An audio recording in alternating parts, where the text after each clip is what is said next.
How to use Visa gift card on Uber Eats. If you want to use Visa gift card on Uber Eats, it's normally quite simple to do so.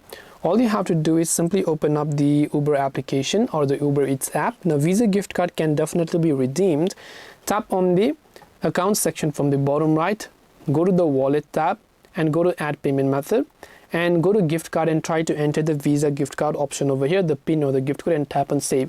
Now if this works, that's perfectly fine, because sometimes it might not work. So another way is you can try to add it as a normal credit or debit card. So if it came with a CVV number and so on, try to add it like a normal credit or debit card and tap on the next option, and that will apply the gift card balance to you. So you can first try the gift card option, if not, try the credit or debit card option.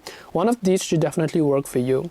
So this way you'll be able to use Visa gift card online. I hope that this video helped you. If you have got any more questions, feel free to also leave them down in the comment section below. Thank you for watching till the very end, and see you soon in our next video.